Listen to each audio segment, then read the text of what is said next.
राधे राधे भक्तों, आज हम आपको रसखान जी की कथा सुना रहे हैं। रसखान जी श्री कृष्ण जी के परम भक्तों में से एक थे।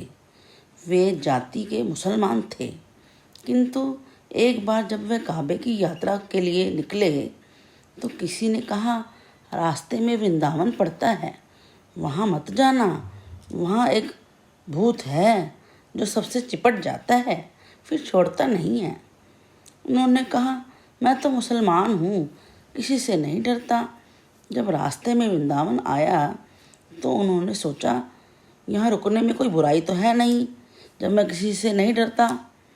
तो उन्होंने अपना पंडाल वृंदावन के बाहर ही लगा दिया।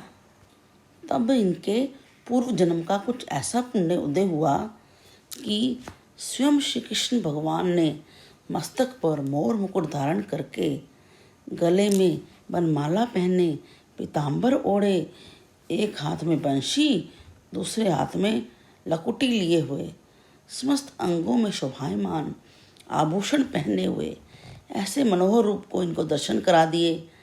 ऐसे सुंदर साक्षात भगवान का दर्शन करते ही ये अचेत अवस्था में पृथ्वी पर गिर पड़े। इनका गुरु जो इनके साथ में था, इनको चेतना में लाने के लिए लग गया। अनेक तरह के उपाय किए, लेकिन कुछ भी फायदा नहीं हुआ। तब उसने जोर से चिल्लाकर कहा कि आंखें खोलो, किंतु रसखान जी को तो उस समय अचेतन अवस्था में प्रकट व गुप्त सब शास्त्रों के आशय का ज्ञान हो रहा था तथा सब प्रकार का कविता का ज्ञान भी हो रहा था।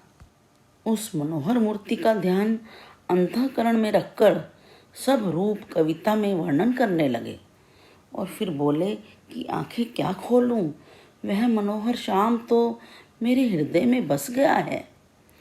गुरु बोले, शीघ्र उठो, काबे को चलना नहीं है। रसखान जी ने उत्तर दिया, गुरु जी, काबा और किबला मेरी समझ में नहीं आता, मैं तो ब्रज का हो चुका हूँ, जो कुछ है सब यही है, मुझसे अब अधिक कुछ ना कहो। और उसी समय एक कवित्त बनाकर गुरु जी को सुनाने लगे। मानुष हो तो वही रस खानी, बसो ब्रज गोकुल गांव के ग्वारन, जो पशु हो तो कहाँ बस मेरो, चरो नित नंद की धेनु मजारन, पाहन हो तो वही गिरि को, जो धर्यो कर छत पुरंदर धारन, जो खग हो तो बसेरो करो, मिलिका लिंदिकूल कदम्ब की डारन। इसका अर्थ यह था कि यदि कभी मैं मनुष्य योनि में जन्म लूं तो ग्वाल बाल के रूप में ब्रज में ही रहूंगा।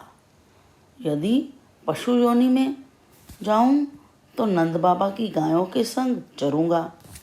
यदि पाषाण बनूं तो गिरिराज पर्वत पर रहूंगा। और यदि पक्षी के यहाँ जन्म लिया तो कदम्ब की डाल पर ही बसेरा डालकर रहूंगा।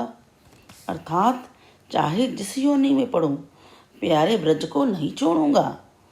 गुरु ने जब इस प्रकार की बातें सुनी तो सोचा, ये तो पागल हो गया, इसे बलपूर्वक रथ में डालकर ले जाना चाहिए।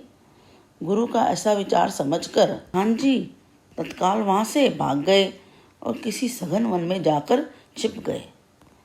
गुरु तो निराश होकर चला गया।